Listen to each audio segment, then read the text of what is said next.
പിതാവിൻ്റെയും പുത്രൻ്റെയും പരിശുദ്ധരുവിയുടെയും നാമത്തിൽ ആമേൻ.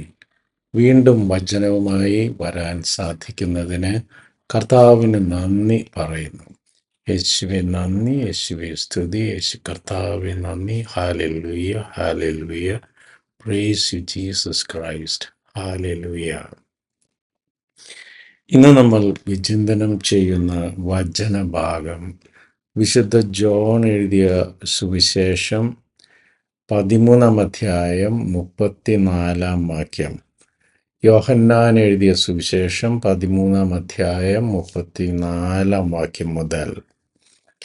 ഞാൻ പുതിയൊരു കൽപ്പന നിങ്ങൾക്ക് നൽകുന്നു, നിങ്ങൾ പരസ്പരം സ്നേഹിക്കുവിൻ.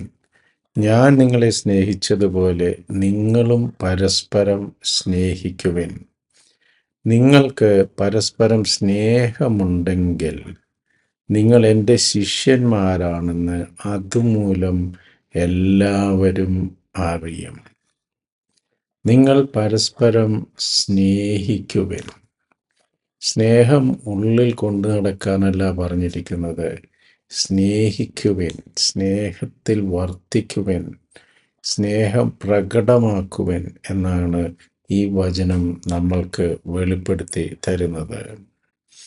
വീണ്ടും വിശുദ്ധ പൗലോസ്ലീഹ എഴുതിയ സുവിശേഷം 1 കൊറിന്ത്യൻസ് 13-ാം അധ്യായം 1-ാം വാക്യം മുതൽ. സ്നേഹം സർവോത്കൃഷ്ടം. ഞാൻ മനുഷ്യരുടെയും ദൈവദൂതന്മാരുടെയും ഭാഷകളിൽ സംസാരിച്ചാലും എനിക്ക് സ്നേഹമില്ലെങ്കിൽ ഞാൻ മുഴങ്ങുന്ന ചങ്ങലയോ ചിലമ്പുന്ന കൈത്താളമോ ആണ്. എനിക്ക് പ്രവചനപരമുണ്ടായിരിക്കുകയും സകല രഹസ്യങ്ങളും ഞാൻ ഗ്രഹിക്കുകയും ചെയ്താലും സകല വിജ്ഞാനവും മലകളെ മാറ്റാൻ തക്ക വിശ്വാസവും എനിക്കുണ്ടായാലും സ്നേഹമില്ലെങ്കിൽ ഞാൻ ഒന്നുമല്ല. ഞാൻ എൻ്റെ സർവ്വസമ്പത്തും ദാനം ചെയ്താലും എൻ്റെ ശരീരം ദഹിപ്പിക്കാൻ വിട്ടുകൊടുത്താലും സ്നേഹമില്ലെങ്കിൽ എനിക്ക് ഒരു പ്രയോജനവുമില്ല. സ്നേഹം ദീർഘക്ഷമയും ദയയുമുള്ളതാണ്. സ്നേഹം അസൂയപ്പെടുന്നില്ല, ആത്മപ്രശംസ ചെയ്യുന്നില്ല, അഹങ്കരിക്കുന്നില്ല. സ്നേഹം അനുചിതമായി പെരുമാറുന്നില്ല, സ്വാർത്ഥം അന്വേഷിക്കുന്നില്ല, കോപിക്കുന്നില്ല, വിദ്വേഷം പുലർത്തുന്നില്ല. അത് അനീതിയിൽ സന്തോഷിക്കുന്നില്ല, അത് സത്യത്തിൽ ആഹ്ലാദം കൊള്ളുന്നു. സ്നേഹം സകലതും സഹിക്കുന്നു, സകലതും വിശ്വസിക്കുന്നു, സകലതും പ്രത്യാശിക്കുന്നു, സകലത്തെയും അതിജീവിക്കുന്നു. സ്നേഹം ഒരിക്കലും അവസാനിക്കുന്നില്ല. ഒരുപക്ഷെ ഇന്നത്തെ ലോകത്ത് മനുഷ്യർ ദാരിദ്ര്യം അനുഭവിക്കുന്നത് അല്പം സ്നേഹത്തിനു വേണ്ടിയാണ്. പ്രത്യേകിച്ച് മുതിർന്ന പൗരന്മാരൊക്കെ. നമ്മൾ അവരോട് സംസാരിക്കുമ്പോൾ നമുക്ക് പലപ്പോഴും അത് മനസ്സിലാക്കാൻ സാധിക്കും. അവർക്ക് സംസാരിക്കാൻ പോലും ആരുമില്ല. മക്കളൊക്കെ പല സ്ഥലങ്ങളിൽ. അപ്പോൾ ഈ കർത്താവിനെ ശരിക്ക് അറിഞ്ഞ മുതിർന്ന പൗരന്മാർക്ക് ഒരുപക്ഷെ വലിയ പ്രശ്നങ്ങളില്ലായിരിക്കാം. കാരണം അവർക്ക് കർത്താവുണ്ട്, സംസാരിക്കാൻ കർത്താവിലുള്ള പ്രത്യാശയുണ്ട്. അപ്പോൾ അവർക്ക് ഒരിക്കലും വലിയ ഏകാന്തത അവർ അനുഭവിക്കേണ്ടി വരികയില്ല. അതേസമയം കർത്താവിനെ അറിയാത്ത, അതായത് നമ്മൾ ചർച്ചിയൻസ് എന്നൊക്കെ പറയില്ല, അതായത് ഈ ആചാരങ്ങളും അനുഷ്ഠാനങ്ങളും ഒക്കെ മാത്രമായി വിശ്വാസത്തിൽ പുരോഗതി പ്രാപിക്കാതെ അങ്ങനെ ഒരു തീ പിടിക്കാത്ത ക്രിസ്തു അനുയായികളായി നടക്കുന്ന സീനിയർ സിറ്റിസൺസ് എന്തുകൊണ്ടോ ഇന്നേ വരെ അവർ യഥാർത്ഥത്തിൽ ക്രിസ്തുവിനെ അറിഞ്ഞിട്ടില്ല. അപ്പോൾ അങ്ങനെയുള്ളവർ വലിയ നിരാശയിലേക്കും ഭീതിയിലേക്കും ഏകാന്തതയിലേക്കുമൊക്കെ ഇന്നത്തെ കാലഘട്ടത്തിൽ അവർ ജീവിക്കുന്നു. കാരണം കൂട്ടുകുടുംബങ്ങളില്ല, കുടുംബത്തിൽ അംഗങ്ങളുടെ എണ്ണം കുറവ്, ഉള്ളവർ തന്നെ പല രാജ്യങ്ങളിൽ. അപ്പോൾ ഇവർക്ക് സംസാരിക്കാൻ പോലും ആരുമില്ല. ഒരു ചെറിയ ഒരു സ്നേഹത്തോടെയുള്ള ഒരു ഇടപെടൽ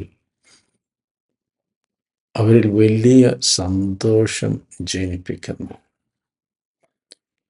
ഇത് ഇങ്ങനെ ചെറിയ കാര്യങ്ങൾ പോലും ചെയ്യാതെ നമ്മൾ വലിയ വലിയ കാര്യങ്ങളുടെ പുറകെ നടന്നിട്ട് യാതൊരു പ്രയോജനവുമില്ല. ഇവിടെ നമുക്ക് സ്നേഹമില്ലെങ്കിൽ പറയുന്നത് നിങ്ങൾ വെറുതെ മുഴങ്ങുന്ന ചെമ്പോ വെറുതെ പിന്നെ ചിലയിലാന്ന് ശബ്ദമുണ്ടാക്കുന്ന ചങ്ങലയോ ആയി നിങ്ങൾ അധപതിക്കും. അപ്പോൾ നമ്മൾ സ്നേഹമുണ്ടെങ്കിൽ നമ്മൾ സ്നേഹത്തിനായി ദാഹിക്കുന്നവരുടെ ദാഹം മാറ്റാൻ നമ്മൾ ഓട്ടോമാറ്റിക്കായിട്ട് നമ്മൾ ശ്രമിക്കും. അപ്രകാരം ചെയ്യുക വഴി നമ്മിലൂടെ ക്രിസ്തുവിനെ മറ്റുള്ളവർ കാണും. അതുപോലെ ഇവിടെ മദർ തെരേസ ഓഫ് കൽക്കട്ട പറഞ്ഞിരിക്കുന്നു, it is easy to love the people far away. It is not always easy to love those close to us. ഇവിടുന്ന് അമേരിക്കയിലിരിക്കുന്നവരൊക്കെ I love you, I miss you എന്നൊക്കെ പറഞ്ഞ് മെസ്സേജസ് അയക്കാനും ഇടയ്ക്കൊരു വീഡിയോ കോൾ നടത്താനുമൊക്കെ വളരെ എളുപ്പമായിരിക്കും. അതേസമയം നമ്മളോടൊപ്പം വസിക്കുന്നവരോട് സ്നേഹം കാണിക്കാൻ നമ്മൾ പലപ്പോഴും മറന്നു പോകും. തൊട്ടടുത്തുള്ളവരോട് നമ്മൾ സ്നേഹം കാണിക്കാതെ അകലെയുള്ളവരോട് സ്നേഹം കാണിച്ചിട്ട് വലിയ പ്രയോജനം ഇല്ല. It is easy to love the people far away. It is not always easy to love those close to us. വീണ്ടും പറയുന്നു, it is easier to give a cup of rice to relieve hunger than to relieve the loneliness and pain of someone unloved in our own home. അപ്പോൾ ആർക്കെങ്കിലും ഭക്ഷണത്തിനായിട്ട് ഒരു cup അരിയൊക്കെ കൊടുക്കുന്നത് അത് വളരെ ഈസിയാണ്. പക്ഷേ നമ്മുടെ ഭവനത്തിൽ തന്നെയുള്ളവരെ സ്നേഹിക്കാൻ അതിൽ കൂടുതൽ ബുദ്ധിമുട്ടാണ്. എന്നിട്ട് പറയുന്നു, bring love into your home, for this is where our love for each other must start. കുടുംബത്തിലേക്ക് സ്നേഹം കൊണ്ടുവരിക, അവിടെ വേണം സ്നേഹം തുടങ്ങാൻ. അവിടുന്ന് തുടങ്ങിയിട്ട് വേണം അത് മറ്റുള്ളവരിലേക്ക് എത്തിക്കാൻ. ഈ മദർ തെരേസ തന്നെ വീണ്ടും നമ്മളോട് പറഞ്ഞിട്ടുണ്ട്, വലിയ കാര്യങ്ങൾ ചെയ്യുന്നതിലല്ല, ചെറിയ കാര്യങ്ങൾ വലിയ കരുതലോടെ ചെയ്യുന്നതിലാണ് കാര്യം. അപ്പോൾ ഈ ക്രിസ്മസ് കാലഘട്ടത്തിൽ നമുക്ക്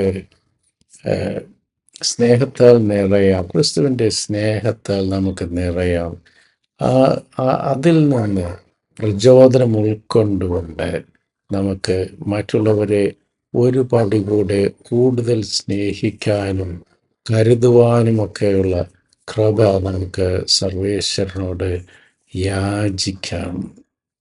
നമ്മൾ എന്തൊക്കെ വൻകാര്യങ്ങൾ ചെയ്താലും നമ്മൾ സ്നേഹമില്ലെങ്കിൽ നമ്മൾ ക്രിസ്തു അനുയായികൾ ആകുന്നില്ല.